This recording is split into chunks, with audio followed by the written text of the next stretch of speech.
Behind the Line Extra for your Saturday, November 9th, 2019. I'm your host, KC. Follow me on Twitter at KC_BTL84. Hit the like and subscribe button. Appreciate all your support.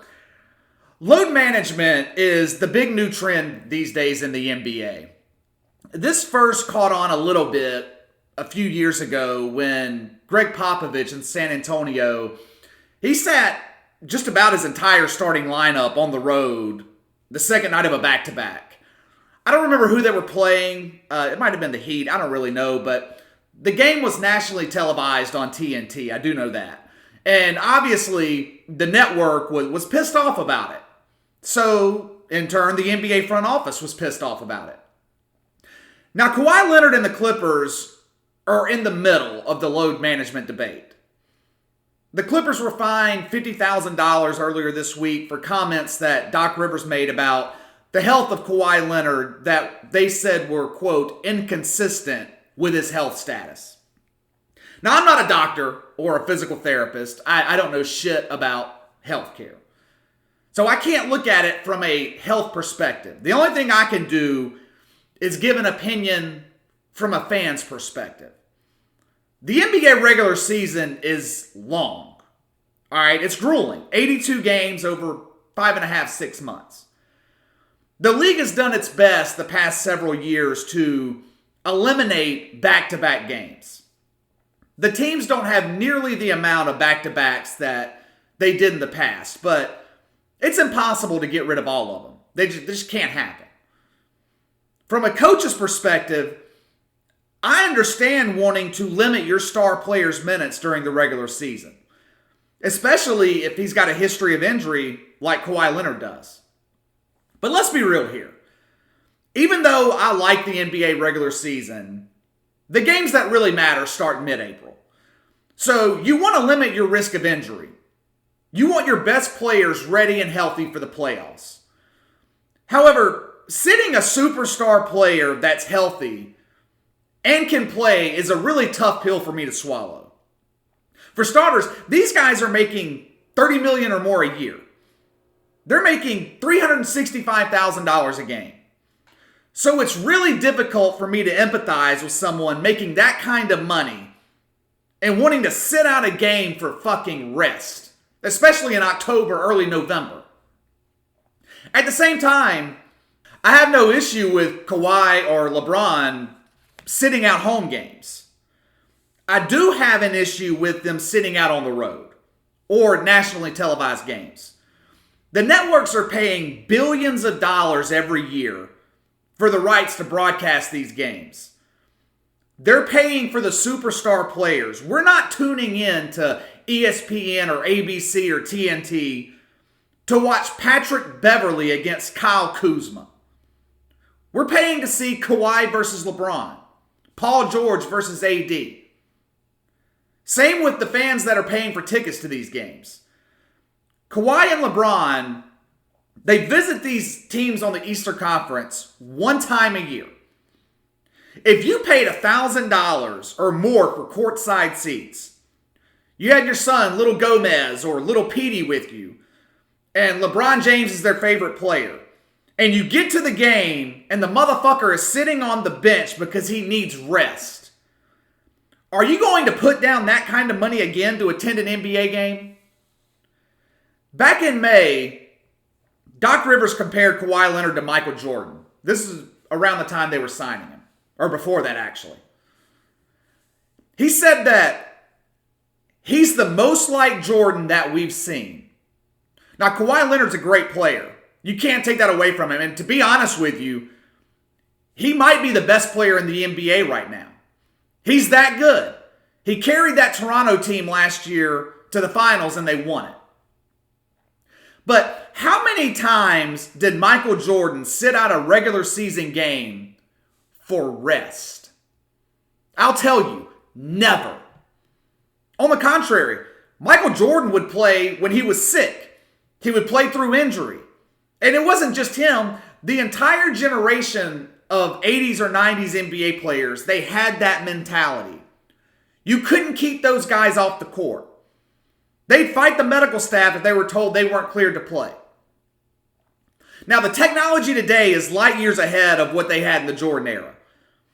But the mentality of today's NBA player is completely different than it was 20, 25 years ago. We're early in the season. Kawhi Leonard's already sat 2 games. 20% of the Clippers' games he's already missed. Missed a nationally televised game against the Bucks, then missed one on the road against Utah. Unless he couldn't walk, Michael Jordan did not miss games. Kobe Bryant didn't miss games. The NBA is the only major sports league in America where the players have all of the power. In the NFL, the owners have all the power. How many NFL players do you see sitting out games when they're healthy? I understand it's different. There's less games in the NFL. But there are games on the schedule where you could sit a player for rest. You have the Jets, the Dolphins, the Redskins, the Bungles, teams like that on your schedule. That's a prime game for a healthy scratch. But it rarely happens. Now I'm hearing reports about Alvin Gentry and the Pelicans wanting load management when Zion Williamson returns. Are you fucking kidding me? He's a fucking rookie. He needs all the playing time that he can get. He needs experience. He's already missing the first 2 months of the season. This team is struggling defensively. They need his presence desperately in the paint. And you're talking about load management for a 19 to 20-year-old rookie. It's just fucking ridiculous. All right, moving on. Social media has got yet another superstar athlete into a shitstorm. I'm not a real big fan of social media. I think that Facebook is a disease. Nothing that you see on Facebook is real. All these people with the happy faces and the leased cars and the rented house, none of the bullshit is real. I prefer Twitter, but people tend to get out of control. People get really, really brave when typing behind a phone or a computer, saying things that they would never say to somebody's face. Antonio Brown has had one hell of a year. He forced himself out of Pittsburgh, forced himself out at Oakland. Then he got lucky, landed in New England, the best franchise in professional sports, and he found a way to fuck it up within a couple of weeks.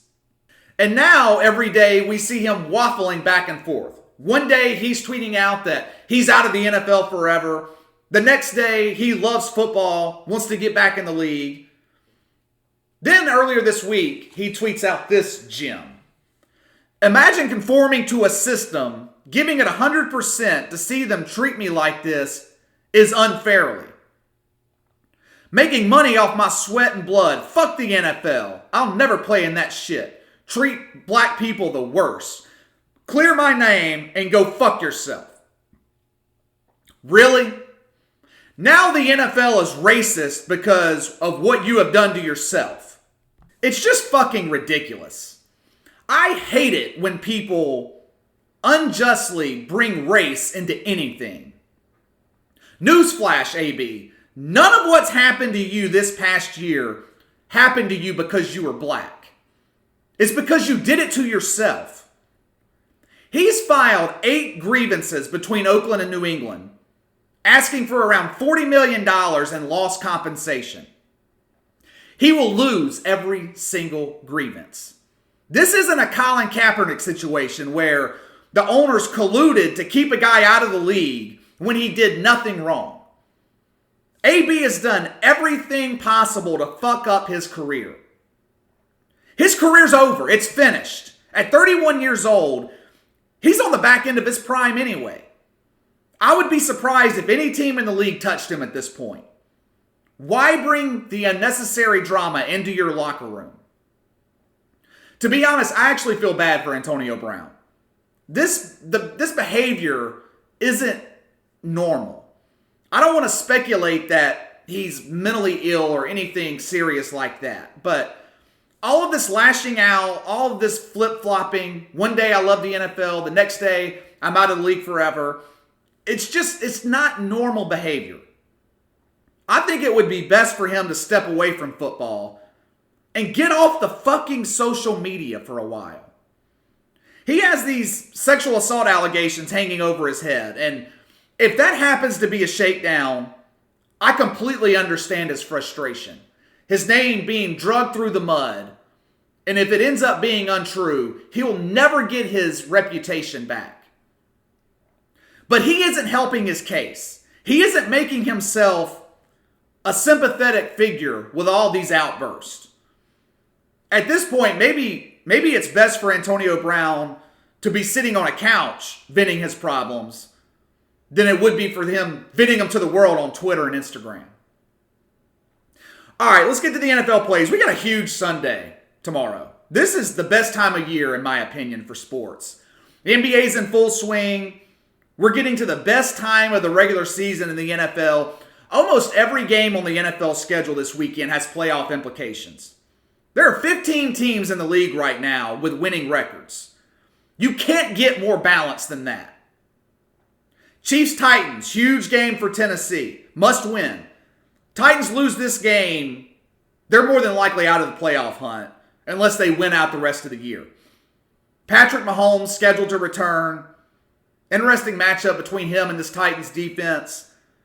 You got two big games tomorrow in the late window. Carolina, Green Bay, Los Angeles at Pittsburgh. Sunday Night Football is going to be great. Vikings at Cowboys. Then the best Monday night game of the year between Seattle and San Francisco. It's a must-see weekend for the NFL. You don't want to miss it. All right, let's get to our NFL plays for the weekend.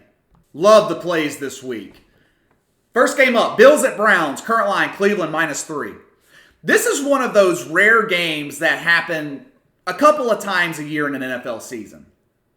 I literally thought that this line was wrong when I saw it. I had to reload my odds page 3 or 4 times to make sure that I was seeing this correctly. You're asking me to swallow a field goal with a Cleveland team that buckles under expectations, has lost 4 games in a row, and hasn't won a home game all season. I say it on this podcast every week. Defense and a run game travel on the road. Buffalo's great at both. This defense in Buffalo is top 3 in the NFL. Haven't given up 400 yards yet. 3 games they've held teams under 250 total yards. The Browns rank near the bottom of the league in run defense. Frank Gore should have a field day against this Browns front 7. These are 2 teams that are traveling in opposite directions. The season is over in Cleveland. Freddie Kitchens is more than likely fired before the end of the season. Damn sure fired at the end of the season. The Browns have absolutely nothing to play for. Home crowd should be dead in Cleveland. Meanwhile, Buffalo's in a dogfight for the playoffs in the AFC. Now, the Bills struggle offensively. If they were favored by 3, I would have passed on this game. But we're getting a field goal here. I'm getting the better coach, better defense, and a pretty good road team. Bills are 3-0 on the road this year. I'll gladly take the points, taking Buffalo +3. All right, Lions at Bears. Current line, Chicago -3. Must-win game for both of these NFC North teams. I cannot swallow points with Mitchell Trubisky at quarterback in Chicago. Here's the thing. The Lions play in close games. Average point differential in Detroit games this year is just a hair above 4 points. This is a game where I'm betting the number and not the team.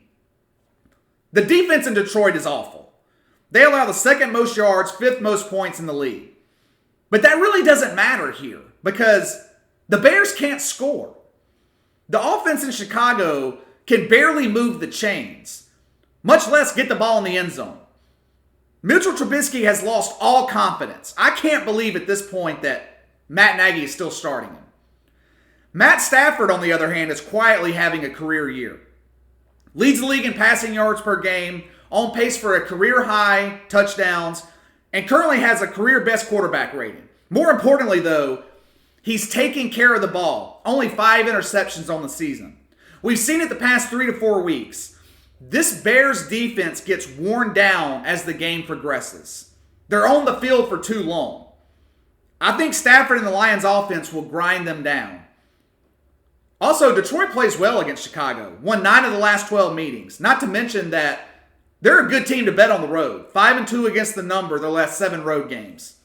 I'll take the 3 points. Take Detroit +3.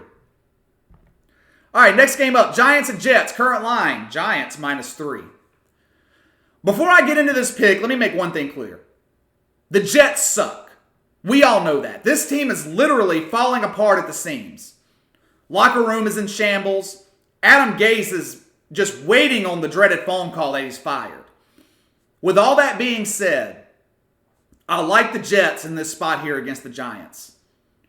The Jets' offense is abysmal. One of the worst offenses in the NFL. 8 games into the season, this Jets offense has only scored 96 fucking points. But this game to me is more about the Giants than the Jets. When you have a young rookie quarterback, he's got to have help around him to be effective. One of Daniel Jones' favorite targets and Evan Ingram's out. Sterling Shepard is in concussion protocol, likely out for Sunday's game. Now, the Giants' offense has been struggling, under 300 total yards for the last 5 games. I'm going to go with the better defense here. Statistically, the Jets' defense isn't great. But like Chicago, they spend most of the game on the field. They get worn down. I don't think that'll be the case Sunday afternoon. We've seen the Jets this year show up in big games. They did it against Buffalo in week 1. We saw what happened a few weeks ago when the Cowboys came to town. This is a rivalry game, and I think Sam Darnold shows up big, takes some of the heat off the hot seat for his coach Adam Gase. I'm going to take the points here, taking the Jets +3. All right, next up, Panthers at Packers, current line, Green Bay -4.5. I've torched Aaron Rodgers all week this week for his post-game comments where he rolled his teammates under the bus after that blowout loss to the Chargers. However, I'm going to stick with my rule here when teams are embarrassed the week before. I like the Packers in this game. This is going to be Carolina's 5th road game in the past 7 weeks. And they traveled to London in one of those games. It's been a brutal stretch for the Panthers. And now, they're having to head into Lambeau Field where it's going to be brutally cold. Forecast is around 18 degrees tomorrow. One of the big reasons I think the Packers looked like shit last week is because they abandoned the run game. Only 11 rushing attempts last week. All the pressure was on Aaron Rodgers to make plays. That all changes against Carolina. The Panthers' defense is great defending against the pass. They are terrible against the run. Carolina's given up 100+ yards on the ground 7 out of 8 games this season. I rarely swallow more than 3 points in the NFL, but I'm going to here. Green Bay's got the better quarterback. They're better defensively. And I think the cold weather will be a factor here. The Packers are tough enough to beat at Lambeau with mild weather. The cooler weather makes it even tougher, especially for a southern team like Carolina. Going to swallow the points, take Green Bay -4.5. All right, last game. Rams at Steelers. Current line, Los Angeles -4. Another rarity for me here. I usually love my home dogs, but that's not the case in this situation. Everyone is high on the Steelers right now. After an 0-4 start, lost Big Ben in week 2, this team has bounced back, won 4 of their last 5 games. And the one loss there was against division rival Baltimore. They gave them all they could handle, forced them into overtime. However, much of that success has been off of turnovers. 15 turnovers forced their last 5 games. This offense in Pittsburgh's been playing with a short field. That's not going to happen against the Rams. One thing I love in the NFL, elite head coaches coming off of a bye week. Especially offensively minded guys like Sean McVay. Give them an extra week to prepare. Most of the time, they're going to burn you. The Rams haven't turned over the ball in the last 3 weeks. 9th in the league in rushing yards allowed. Pittsburgh running back James Conner will be out Sunday. They're going to force Mason Rudolph to beat them through the air. Aaron Donald's going to be in his face all afternoon. Also, the Rams are a good road team. I feel like they play better on the road than they do at home. Like the Chargers, the Rams have no real home field advantage. Jared Goff is 16-7 on the road throughout his career. 5-1 their last 6 road games. 6-0 against the spread their last 6 on the road. 8-2 against the spread, last 10 games as a favorite. Los Angeles is fighting for their playoff lives in the NFC. San Francisco is running away with that division. I think they're the more motivated team here. Coming off of the bye week, I think Sean McVay will have his team prepared and the offense will roll. Doing something I don't usually do, swallowing points on the road, taking Los Angeles -4. All right, just to recap, we're going with Buffalo +3, Detroit +3, Jets +3, Packers -4.5, Rams -4. All right, that's all for today, guys. Hit the like and subscribe button. Leave me a comment with your NFL plays for the weekend. Also, if there's anything that you'd like me to talk about, something that you guys want me to cover, hit me up in the comment section and let me know, or you can hit me up on Twitter at KC_BTL84. I'll be back Tuesday morning. Have a good weekend.